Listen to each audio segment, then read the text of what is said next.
রোজ রোজ একই রকম টিফিন খেতে ভালো লাগছিল না, আর ঘরেও তেমন কিছু ছিল না যে টিফিনে তৈরি করব। তাই একটা ঝুড়ি নিয়ে চলে গেলাম ছাদে, আর নিয়ে এলাম কাঁচা টমেটো।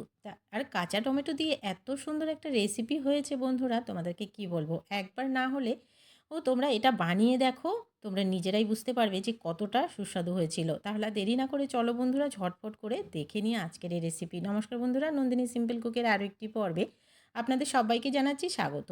তো বন্ধুরা, চলে এলাম ছাদে, আর দেখো কত টমেটো হয়েছে। আর অনেকগুলো গাছ লাগানো হয়েছে, 3 থেকে 4টি। তো এই সমস্ত গাছে কিন্তু প্রচুর টমেটো হয়েছে। তো আমি এখান থেকে কয়েকটা কাঁচা টমেটো ছেড়ে নিচ্ছি।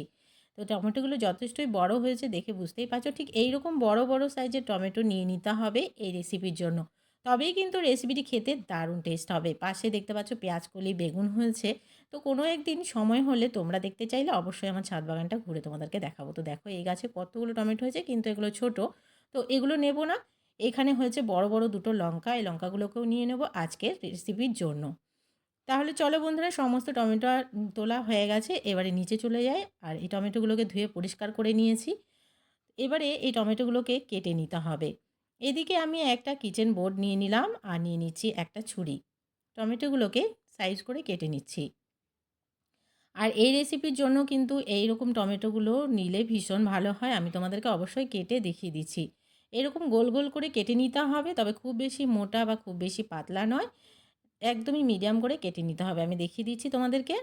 এই দেখো, ঠিক এই রকম হলে টমেটোগুলো ভীষণ ভালো হয় এই রেসিপির জন্য। তো এইভাবে করে আমি সমস্ত টমেটোগুলোকে কেটে নিচ্ছি, কেননা দেখো ভেতরটা কিন্তু পুরো ভরাট।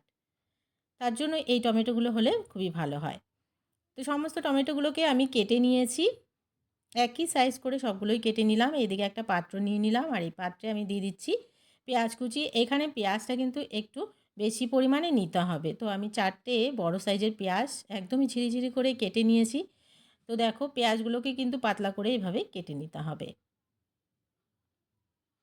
এবারে এখানে কিছু ইনগ্রিডিয়েন্টস ব্যবহার করব। তার আগে এখানে আমি দিয়ে দিচ্ছি গ্রেট করে রাখা আদা।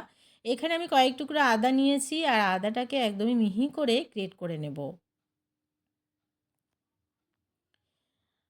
আদাটাকে মিহি করে গ্রেট করে নিলাম। এবারে আমি এখানে নিয়ে নিয়েছি কাঁচা লঙ্কা। কাঁচা লঙ্কাটাকেও আমি গ্রেট করে দেব। তোমরা চাইলে কুচো করেও দিতে পারো, একদমই ছোট ছোট করে কেটে দিবে। আর আমি গ্রেট করে দেওয়াটা বেশি পছন্দ করি, তার জন্য আমি গ্রেট করেই দিচ্ছি। দুটোর বেশি কাঁচা লঙ্কা দিলাম না, যেহেতু বাচ্চারাও খাবে। তো এখানে দুটোই ব্যবহার করলাম। এবার আমি এখানে দিয়ে দিচ্ছি পরিমাণ মতো লবণ। দিয়ে দিচ্ছি হাফ টিস্পুনের থেকেও কম হলুদের গুঁড়ো। 1 টিস্পুন দিয়ে দিচ্ছি কাশ্মীরি লাল লঙ্কার গুঁড়ো, আর দিয়ে দিচ্ছি 1 টিস্পুন এখানে চিলি ফ্লেক্স, আর হাফ টিস্পুন দিয়ে দিচ্ছি কালো জিরা। আর এখানে দিয়ে দিচ্ছি 1 কাপ পরিমাণ বেসন, আর হাফ কাপ পরিমাণ চালের গুঁড়ো। এবারে কোনো রকম জল না দিয়েই কিন্তু প্রথমে একটু মেখে নিতে হবে। প্রথমে কিন্তু কোনো রকমের জল দেবে না।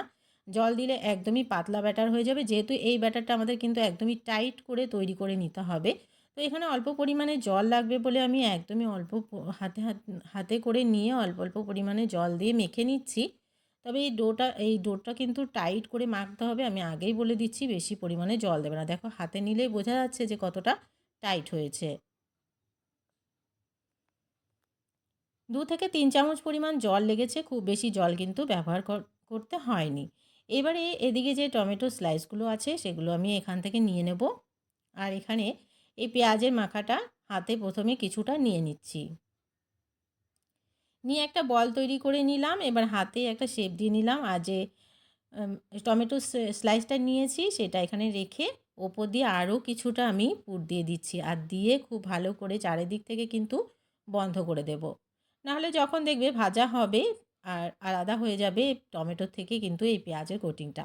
তো ওই খুব সুন্দরভাবে চারিদিক থেকে বন্ধ করে দিতে হবে। এদিকে আমি একটা ফ্রাইং প্যানে তেল গরম হতে দিয়ে দিয়েছিলাম, আর এই তেলে এক এক করে সবগুলো ছেড়ে দিচ্ছি। বেশ কয়েকটা তৈরি করে নিলাম। তো একটা একটা করে ছেড়ে দিচ্ছি, আর গ্যাসের ফ্লেমটাকে একদমই লোতে রেখে ভাজতে হবে। নাহলে কিন্তু খুব তাড়াতাড়ি উপরের পাশটা হয়ে যাবে, আর ভেতরে টমেটোটা কাঁচা থেকে যাবে। উল্টে পাল্টে ওই পাশটাকে গোল্ডেন ব্রাউন করে ভেজে নিয়েছি, এই পাশটাকেও একটু ভেজে নিচ্ছি। এই রেসিপিটি খেতে দুর্দান্ত হয় বন্ধুরা, একবার হলেও তৈরি করে দেখো। আজকের রেসিপি ভালো লাগলে কিন্তু একটা লাইক শেয়ার করে দেওয়ার অনুরোধ রইল। নতুন বন্ধু চ্যানেলে নতুন এসে থাকলে চ্যানেলটিকে সাবস্ক্রাইব করে পাশে থাকার অনুরোধ রইল। আর আজকের রেসিপি কেমন লাগলো অবশ্যই কমেন্টস বক্সে জানাতে কিন্তু ভুলবে না। এই ইউনিক রেসিপিটি একবার হলেও তৈরি করে দেখো। খেতে এতটাই ভালো হয়, আবার অনুরোধ আসবে। আজকের মতন এখানে শেষ করছি। দেখা হচ্ছে পরবর্তী রেসিপিতে।